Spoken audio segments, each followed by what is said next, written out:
કેમ છો? જય માતાજી. આજે અમે દર્શન કરવા માટે આવ્યા છે માં મેલડી માતાના, જે ઉક્તાપુરની દેવી ગણાય છે. અને એ મંદિર આવેલું છે અહીંયા તાપી કિનારા પર છે.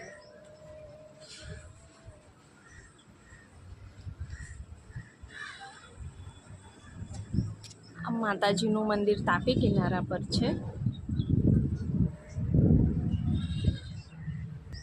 એમ તો જોવા પરથી તમને લાગશે કે બહુ નાનું મંદિર છે, પણ અહીંયા દર રવિવારે ભક્તોની ભીડ જામે છે. અને મસાણી મેલડી માની પૂજા પાઠ અને તાવા કરવામાં આવે છે. અહીંયા લોકો ગરમ તેલની અંદર, ઉકળતા તેલની અંદર હાથ નાખીને પૂરી એવું બનાવે છે. દર રવિવારે ખૂબ ભક્તોની ભીડ જામે છે અહીંયા.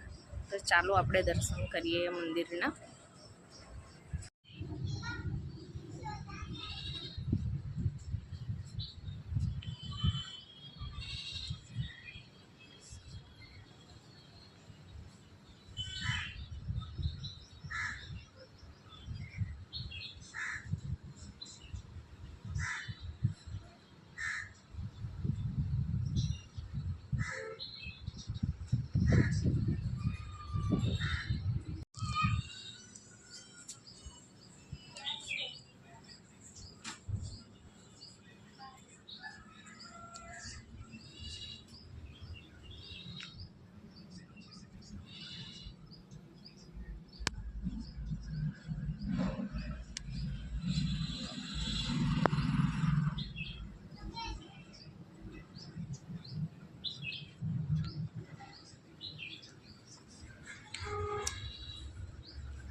એકદમ શાંત વાતાવરણ છે અહીંનું. તાપી કિનારા પર આવેલું આ મંદિર ખૂબ જ એમ તમને એનું વાતાવરણ, તમે અહીંયા આવશો ને એકવાર ફરવા તો ગમી જાય એવું છે. ભર બપોરના એટલા તાપમાં પણ અહીંયા લીમડાના ઝાડ છે અને અહીંયા લોકો જુઓ આરામ કરી રહ્યા છે અમુક લોકો તો. અને આ ઉક્તાપુરની દેવી ગણાય છે. દર રવિવારે અહીંયા ગરમ ગરમ તેલની અંદર લોકો ઉકળતા તેલની અંદર હાથ નાખીને પૂરી એવું બનાવતા હોય છે.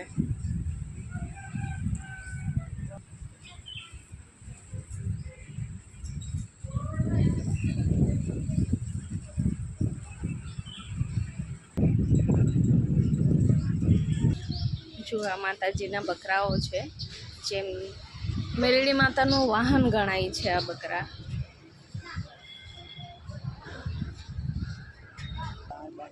દર રવિવારે આ બકરાઓની પણ ખૂબ પૂજા થાય છે અને આ લોકો માતાજીના પરચા બતાવતા હોય છે. આ લોકો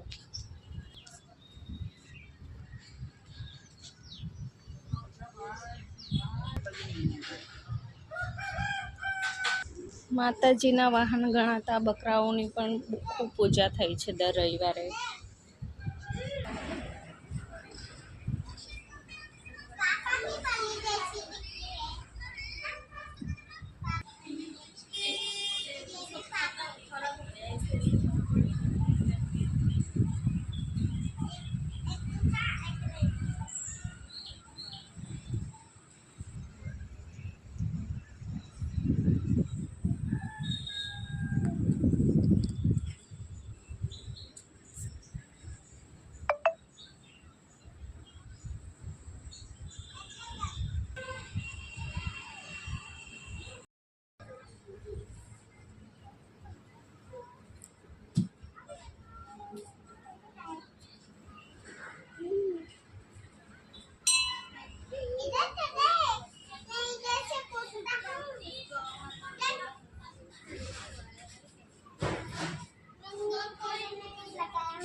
સુરત સ્ટેશનથી કમસે કમ 30 કિલોમીટરની અંતરે આવેલું છે આ મંદિર. સુરત સ્ટેશનથી કામરેજ અને કામરેજથી કઠોર ચોકડીના વચ્ચે આવેલું છે અને તાપી કિનારા પર આવેલું છે. આ કયું ગામ કહેવાય છે? આંબોલી ગામ તરીકે ઓળખાય છે. આંબોલી ગામના તાપી કિનારા પર આવેલું છે આ મંદિર.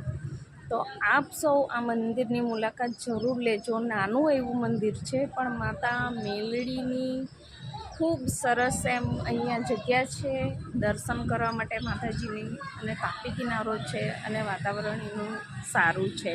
તો તમે જરૂર આવજો અહીંયા દર્શન કરવા માટે. ખાસ કરીને રવિવારે બહુ ભીડ થાય છે અહીંયા, તો આપ લોકો પણ જરૂર આવજો દર્શન કરવા માટે. ઉક્તાપુરના દેવી ગણાય છે અને તમને તો ખબર જ છે કે મેલડી સરકારના ખૂબ એવા પરચા છે અને ખૂબ મોટું નામ છે. તો વિડીયો ગમે તો લાઈક કરજો, શેર કરજો. જય મેલડી સરકાર. આવજો.